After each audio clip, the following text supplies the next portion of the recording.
Thank you, and buenos dias.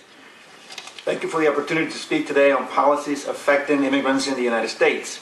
This is a topic of personal interest and importance to me as an individual who was born and raised in another country. In my case, it's El Salvador. I came to the United States at age 13, and in 1982 I proudly became a U.S. citizen. And I recognize the privilege of being a citizen of a country that affords all of its citizens an opportunity to succeed in all walks of life, and in my case, even rise to become an elected government official.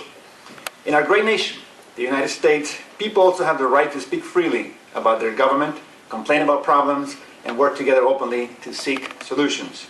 It is in that spirit that I come today to discuss, along U.S. government representatives, some of the challenges in immigration policy I have seen in my work as a local government official.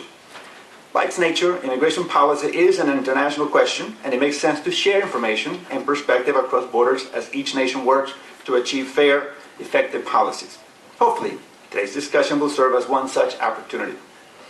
Arlington County, Virginia is a diverse community with a population that is racially, ethnically, and culturally diverse. In 2008, about 35% of Arlington's residents were Latino, African American, Asian, or multiracial. As of 2008, like myself, over 23% of the residents were born in the outside of the United States. Arlington County Public School children speak 93 languages and come from 124 countries. Arlington is known for being a welcoming and inclusive community in which each person is important. We follow all federal and state laws and place community safety as a high priority. Our police and sheriff's department have declined to sign a 287G agreement with the Immigration Customs Enforcement Agency because of concerns about the program and its impact on community policing practices. Our community policing efforts have been very successful, and with all our diversity gained through the last 3 decades, today we have the lowest crime index since 1960. Our residents, all of our residents, including immigrants, trust the police. In October 2009, the Virginia State Police signed a memorandum of agreement with the Immigration Customs Enforcement, ICE, to implement the Secure Communities program in Virginia. Because Virginia state law requires Arlington to collect and submit fingerprints to the Virginia State Police, starting in April 2010, all fingerprints collected by the Arlington County Sheriff's Office have been sent to the Virginia State Police, which then forwards them to the Federal Bureau of Investigations, and subsequently they are sent to ICE. Unfortunately, we and multiple other local governments around the country were not given the opportunity to evaluate and then decide whether or not to participate in this program. Arlington officials and law enforcement agencies were not consulted by ICE about the Secure Communities initiative before the program was adopted. Once the program was being implemented, ICE provided some information to county law enforcement agencies about secure communities, but this information has been contradicted by subsequent information from ICE. For example, our police chief was told that the program only detects and detains the most serious criminals, only those convicted of serious felony crimes. Now, let me be crystal clear. We are all for detaining and prosecuting all of these criminals. Yet later, ICE statistics reveal that over 1/3 of the individuals being held by the Arlington Sheriff on Secure Communities detainers had no criminal history or were only being charged with minor misdemeanor offenses. I wonder if this is true in many other localities around the country. It will be good to know the answer to that question. Since Secure Communities has been implemented in Arlington, the County Board received information from community members, churches, and other institutions about the anecdotal impact the program has had on our community. We have received reports that individuals are not reporting crimes to the police, that domestic violence victims have been fearful about calling for help, that family members have dropped injured patients at the emergency room unaccompanied because of their fear of sharing information with officials.